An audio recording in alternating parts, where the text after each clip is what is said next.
नमस्कार, संकेत टेलिभिजनको दिनभरिका प्रमुख समाचारहरूको बुलेटिन संकेत समाचारमा संगीता श्रेष्ठको हार्दिक स्वागत छ।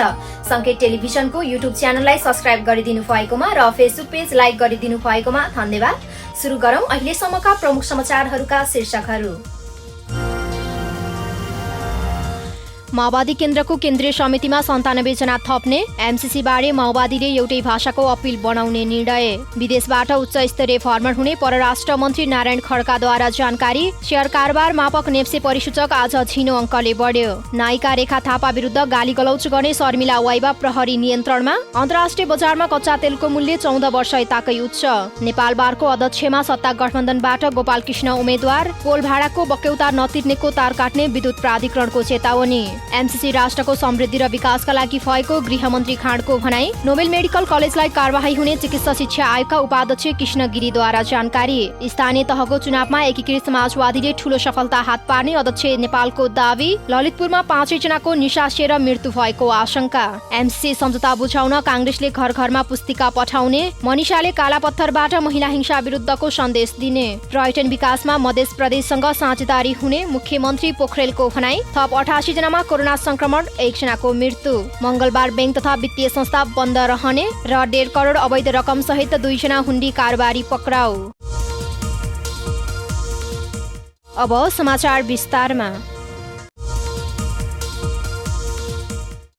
नेकपा माओवादी केन्द्रले केन्द्रीय समितिमा 97 जना मनोनित गरेको छ। सोमबार बसेको केन्द्रीय समितिको बैठकमा अध्यक्ष पुष्पकमल दाहाल प्रचण्डले केन्द्रीय समितिमा थप गर्ने 97 जनाको नाम प्रस्ताव गरेका छन्।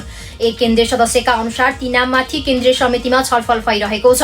प्रचण्डले प्रस्ताव केन्द्रीय सदस्यमा प्रचण्डकी छोरी गंगा दाहाल, ज्वाइँ जीवन आचार्य पनि रहेका छन्।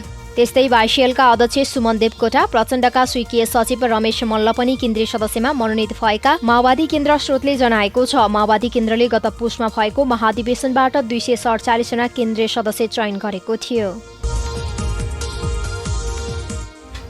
परराष्ट्र मन्त्री डाक्टर नारायण खड्काले नेपालमा विदेशी मुलुकबाट उच्च स्तरीय भ्रमण हुन लागेको बताएका छन्। सोमबार परराष्ट्र मन्त्रालयमा आयोजित पत्रकार सम्मेलनमा उनले उच्च स्तरीय भ्रमण हुन लागेको जानकारी गराएका हुन्। यद्यपि उनले कसको भ्रमण हुन लागेको भन्नेबारे खुलाएका छैनन्। मन्त्री खड्काले अहिलेको सरकार बनेपछि नेपाललाई हेर्ने दृष्टिकोणमा सकारात्मक परिवर्तन आएको पनि दावी गरे। आफ्नो 5.5 महिनाको कार्यावधिको समीक्षा गर्दै उनले भने, अमेरिकी राष्ट्रपति जो बाइडेनले आयोजना गरेको लिडर समिटमा प्रधानमन्त्रीलाई स्थान दिनुभएको थियो। त्यो समिटमा नेपालको भूमिका पहिचान गराउने कार्य भएको छ। संयुक्त राष्ट्रसङ्घमा नेपालको उपस्थिति बलियो हुँदै गएको पनि मन्त्री खड्काको दावी छ। त्यस्तै 533 नेपालीलाई सुरक्षित रूपमा युक्रेनबाट अन्य देशमा पठाइएको खड्काले जानकारी गराएका छन्। अफगानिस्तानको मानवीय सङ्कटमा सहयोग पुर्याउनका लागि नेपालले सक्रियता देखाएको र त्यसले मानवीय सेवामा ठूलो सन्देश गएको मन्त्री खड्काले दावी गरे। बेलायतमा भूपू गोर्खाको मुद्दा उठान भएको, हराएका पुरातात्विक सामग्री फिर्ता ल्याइएको र ई पासपोर्ट बोर्ड वितरण आफ्नो कार्यकालको सफल काम भएको पनि उनले बताएका छन्। शेयर कारोबार मापक नेप्से परिसूचक झिनो अङ्कले बढेको छ। साताको दोस्रो दिन सोमबार नेप्से परिसूचक 1.54 अङ्कले बढेर 2544.93 अङ्कमा रोकिएको छ। नेप्से परिसूचकसँगै क वर्गका कम्पनीहरूको कारोबार मापन गर्ने सेन्सेटिभ इन्डेक्स पनि बढेको छ। नेप्से परिसूचक 2.14 अङ्कले बढेर 492.26 अङ्कमा पुगेको छ। नेप्से परिसूचक झिनो अङ्कले बढे पनि कारोबार रकम भने 2 अर्ब 60 करोडमै रोकिएको छ। दिनभर भएका 40,130 कारोबारबाट 53,15,292 किता शेयर किनबेच भएका छन्, जसबाट कारोबार 2 अर्ब 60 करोड 9,30,403 रुपियाँमा रोकिएको छ। बजार झिनो अङ्कले बढ्दा सबैभन्दा धेरै बढ्नेमा बुद्धभूमि हाइड्रो पावर कम्पनी पहिलो नम्बरमा देखिएको छ। यस कम्पनीको सब शेयर मूल्य 39.1 रुपियाँले बढेर प्रति किता 703 रुपियाँ पुगेको छ। धेरै बढ्ने दोस्रो नम्बरमा बोटलर्स नेपाल बीएनटी देखिएको छ। बीएनटी को शेयर मूल्य 719 रुपियाँले बढेर 13,850 पुगेको छ। अभिनेत्री रेखा थापा विरुद्ध गाली गलौच गरेको आरोपमा प्रहरीले एक युवतीलाई नियन्त्रणमा लिएको छ। गाली गलौचको जाहेरी परेपछि काठमाडौँको बालाजुमा बस्दै आएकी शर्मिला वाइबालाई नियन्त्रणमा लिएर सोधपुछ गरिरहेको नेपाल प्रहरीको केन्द्रीय साइबर ब्युरोका प्रहरी वरिष्ठ उपरीक्षक नवीन द आर्याले जानकारी दिए। उनीमाथि अभिनेत्री रेखा थापालाई गाली गलौच गरेको भन्दै गत शुक्रबार साइबर ब्युरोमा जाहेरी परेको थियो। थापाको तर्फबाट उनकी दिदी तारा थापाले जाहेरी दर्ता गराएकी थिइन्। पल शाह विरुद्ध बलात्कारको जाहेरी दिएकी नाबालिग पीडितको पक्षमा बोलेको भन्दै अभिनेत्री थापालाई गाली गलौच गरिएको उजुरीमा उल्लेख छ। अन्तर्राष्ट्रिय बजारमा कच्चा तेलको मूल्य 14 वर्ष यताकै उच्च बिन्दुमा पुगेको छ। सोमबार ब्रेन्ट क्रुडको प्रति ब्यारेल मूल्य $130 पुगेको आर्थिक डिजिटल पत्रिका ब्लुमबर्गले जनाएको छ, जुन सन् 2008 पछिकै उच्च बिन्दु हो। रुसले युक्रेनमा आक्रमण सुरु गरेपछि कच्चा तेलको मूल्य निरन्तर बढिरहेको छ। विश्वको तेस्रो ठूलो पेट्रोलियम उत्पादक कम्पनी रुस विरुद्ध पश्चिमा मुलुकहरूको प्रतिबन्धहरू कडा हुँदै जाँदा तेलको मूल्यमा उच्च वृद्धि देखिएको अन्तर्राष्ट्रिय सञ्चार माध्यमहरूले जनाएका छन्। रुसको तेल नकिन्न अमेरिकालाई चौतर्फी दबाव सिर्जना भइरहेका बेला कच्चा तेलको मूल्य यसै महिना $200 पुग्ने अनुमान व्यापारीहरूले गरेका छन्। अन्तर्राष्ट्रिय बजारबाट खरिद गरेको कच्चा तेललाई प्रशोधन गरेर त्यसै अनुसारको लागत थपेर भारतले नेपाललाई बिक्री गर्दछ। G2G सम्झौता अनुसार खरिद गरिएको तेलको मूल्यमा अन्तर्राष्ट्रिय बजारको मूल्य वृद्धि अनुसारकै मूल्य बढ्ने भएकाले कच्चा तेलको मूल्य वृद्धिले नेपाली बजार पनि प्रभावित रहेको छ। नेपाल बार एसोसिएसनको अध्यक्षमा सत्तारूढ गठबन्धनबाट गोपालकृष्ण घिमिरे उम्मेद्वार बन्ने भएका छन्। घिमिरे नेपाली कांग्रेसको निर्वाचन समिति संयोजक हुन्। अध्यक्षका लागि बारका पूर्व महासचिव सुनिल पोखरेल पनि दावेदार थिए, तर पार्टी सभापति शेरबहादुर देउवा निकट घिमिरेले टिकट पाएका छन्। यसैगरी महासचिवमा अंकिता खनाल उम्मेद्वार बन्ने सहमति भएको छ। नेपाल बार एसोसिएसनको चैत 19 गते हुने अधिवेशनमा सत्तारूढ गठबन्धनमा रहेका 3 दलले मोर्चाबन्दी गरेका छन्। नेपाल विद्युत प्राधिकरणले टेलिफोन, इन्टरनेट, केबल टिभी सेवा प्रदायक कम्पनीलाई फेरि पोल भाडाको बक्यौता महसुल तिर्न आउन आग्रह गरेको छ। सोमबार एक सूचना जारी गर्दै प्राधिकरणले विद्युतीय संरचनाहरू प्रयोग गरेर अप्टिकल फाइबर भाडामा लिएर बक्यौता महसुल नतिर्नेहरूलाई कारबाही गर्ने चेतावनी दिएको छ। अधिकांश सेवा प्रदायकहरूले नियमानुसार सम्झौता नगरी विद्युतीय संरचनाहरू प्रयोग गरिरहेको भन्दै नियमानुसार सम्झौता र नवीकरण गर्न आग्रह गरेको छ। हालसम्मको बाँकी बक्यौता भाडा रकम भुक्तानी गर्न पनि प्राधिकरणले अनुरोध गरेको छ। नयाँ सम्झौता नभएसम्म नयाँ लाइन विस्तारको कार्य नगर्न यसअघि नै पटक पटक सचेत गरिसकिएको छ। सूचनामा भनिएको छ, नियमानुसार सम्झौता नगरी सेवा प्रदायकहरूले लाइन विस्तार गरेको पाइएमा लाइन विस्तारका सामग्री नियन्त्रणमा लिन सक्नेछ। गृहमन्त्री बालकृष्ण खाँडले मिलेनियम च्यालेन्ज कर्पोरेसन MCC सँगको अनुदान सम्झौता राष्ट्रको समृद्धि र विकासका लागि प्रतिनिधि सभाबाट पास गरिएको बताएका छन्। नेपाल निजामती कर्मचारी संगठन गृह विभागीय 12औं अधिवेशनको सोमबार गृह मन्त्रालयमा उद्घाटन गर्दै गृहमन्त्री खाँडले MCC पास भएका कारण कुनै विदेशी सेना नेपालमा नआउने बताए। MCC हामीले राष्ट्रको समृद्धि र विकासका लागि प्रतिनिधि सभाबाट पारित गरेका हौं। MCC पास भएका कारण कुनै विदेशी सेना नेपाल आउँदैनन्, गृहमन्त्री खाँडले भने। MCCले विद्युतमा विकास, गरिबी निवारण र भौतिक विकासमा सहयोग गर्ने उनको भनाइ थियो। अहिले MCCले दिएको सहयोगको ठूलो हिस्सा विद्युतको ट्रान्समिसन लाइन निर्माणमा र केही सडक निर्माणमा प्रयोग गरिने गृहमन्त्री खाँडले बताएका छन्। उनले विद्युतको तारबाट विद्युत आउने, विदेशी सेना नआउने बताएका छन्। चिकित्सा शिक्षा आयोगका उपाध्यक्ष डाक्टर श्रीकृष्ण गिरीले विराटनगर स्थित नोबेल मेडिकल कलेजमाथि कारबाही हुने बताएका छन्।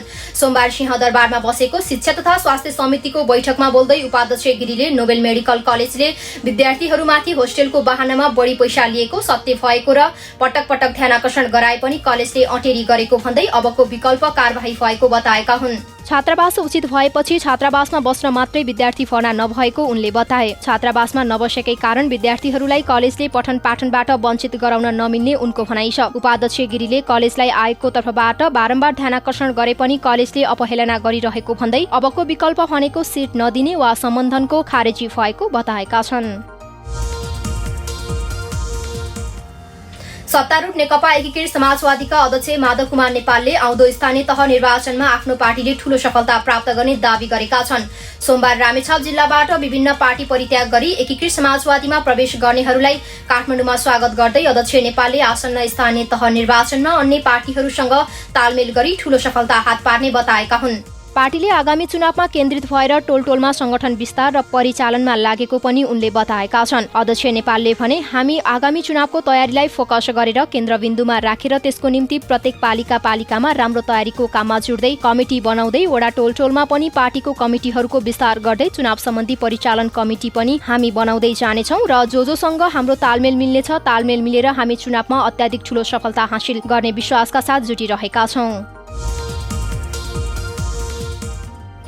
ललितपुरको कन्जेसम गाउँपालिका 4 नल्लुमा एकै परिवारको 5 जनाको मृत्यु हुनुको कारण कार्बन पोइजनिङ हुन सक्ने देखिएको छ।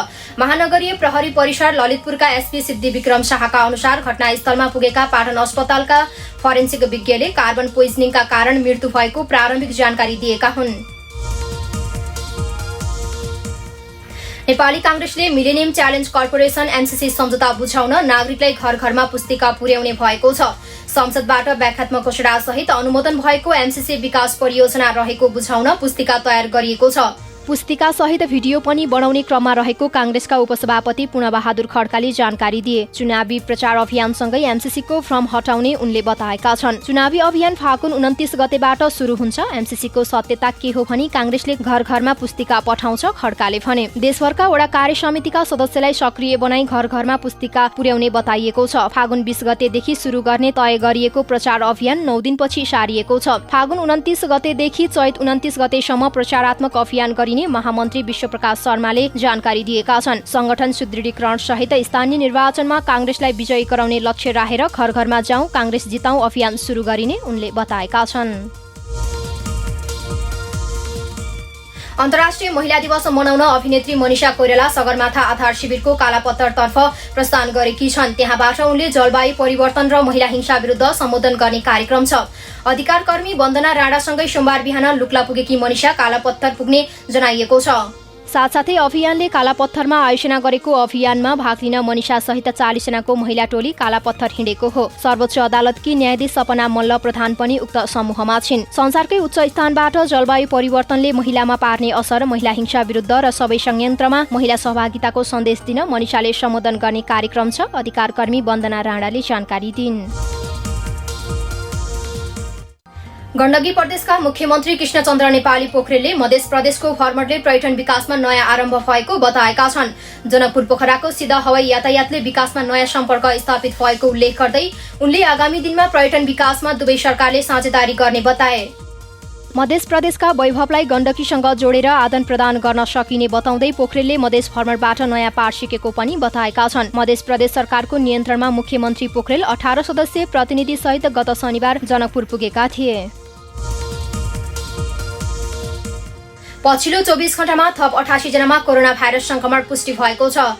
स्वास्थ्य तथा जनसङ्ख्या मन्त्रालयका अनुसार 6145 पीसीआर परीक्षणमा 66 जना र 2493 एन्टिजेन परीक्षणमा 22 जना गरी 88 जनामा संक्रमण पुष्टि भएको हो। कोरोना संक्रमणका कारण पछिल्लो 24 घण्टामा 1 जनाको मृत्यु भएको छ। त्यस्तै पछिल्लो 24 घण्टामा कोरोना संक्रमण मुक्त हुनेको संख्या 376 रहेको छ। हाल देशभर कोरोना भाइरसका सक्रिय संक्रमितको संख्या 6150 रहेको छ। मंगलबार बैंक तथा वित्तीय संस्था बन्द रहने भएका छन्। नेपाल राष्ट्र बैंकका अनुसार अन्तर्राष्ट्रिय महिला दिवसका अवसरमा बैंक तथा वित्तीय संस्था बन्द रहनेछ। राष्ट्र बैंकका प्रवक्ता डाक्टर गुडाकर भट्टले मंगलबार देशभरको बैंकहरू बन्द रहने बताएका छन्। हुण्डी कारोबारमा संलग्न 2 जनालाई अवैध 1.5 करोड नेपाली रुपियाँ सहित पक्राउ गरेको छ। पक्राउ पर्नेमा 24 वर्षीय विक्की खड्का र 32 वर्षीय अमित कुमार अग्रवाल छन्। उनीहरूलाई प्रहरीले विशेष सूचनाका आधारमा आइतबार दिउँसो ताहाचलबाट पक्राउ गरेको हो। निर्वाचन आयोगले अबको मतपत्रमा निर्वाचन चिन्ह हरियो रङको हुने बताएको छ। सोमबार आयोगले आगामी स्थानीय निर्वाचनको तयारी बारे गरेको नियमित पत्रकार सम्मेलनमा अबको मतपत्रमा निर्वाचन चिन्ह हरियो रङको हुने बताएका हुन्। पहिलेको पत्र नीलो रातो हुँदा स्वस्तिक छाप पनि नीलो हुने भएकाले गर्ना गर्दा स्पष्ट नभएपछि चिन्ह हरियो बनाइएको आयोगले जनाएको छ। पत्रकार सम्मेलनमा आयोगका सूचना अधिकारी सूर्यप्रसाद अर्यालले निर्वाचन सम्बन्धी छपाई सामग्रीहरू, निर्वाचन प्रचार प्रसार सामग्री, निर्देशिका, फारम आदि छपाईका लागि छापाखानाहरू र सामग्री ढुवानी व्यवस्थापनका लागि हेलिकप्टर, ट्रक तथा कुरियर सेवा लिन सम्बन्धित फर्म संस्थाहरू सूचीकृतका लागि सार्वजनिक सूचना गरिएको पनि जानकारी दिएका छन्। नेकपा माओवादी केन्द्रको केन्द्रीय समितिमा अध्यक्ष पुष्पकमल दाहालले 97 जनालाई मनोनित गर्ने प्रस्ताव गरेकोमा 50 जनाको नाम मात्रै केन्द्रीय समिति बैठकबाट पारित भएको छ। काठमाडौँमा जारी केन्द्रीय समितिको सोमबारको बैठकमा दाहालले 97 जनालाई केन्द्रीय समितिमा मनोनित गर्नुपर्ने प्रस्ताव गरेका थिए।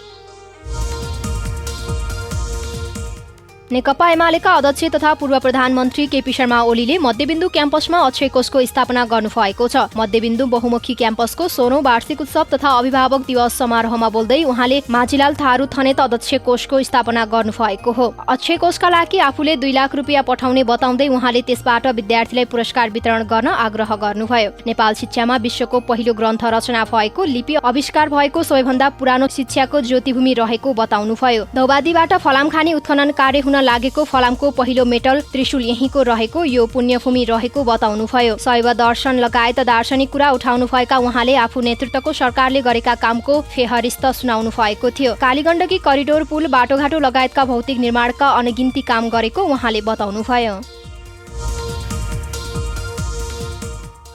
हवस् त दर्शकहरू, यसका साथै संकेत टेलिभिजनको दिनभरिका प्रमुख समाचारहरूको बुलेटिन संकेत समाचार यही सकिन्छ। भोलि अर्को समाचार बुलेटिनका साथमा उपस्थित हुनेछौँ। तबसम्मका लागि संकेत समाचारका सम्पूर्ण टिम सहित संगीता श्रेष्ठ पनि बिदा हुन्छु। नमस्कार।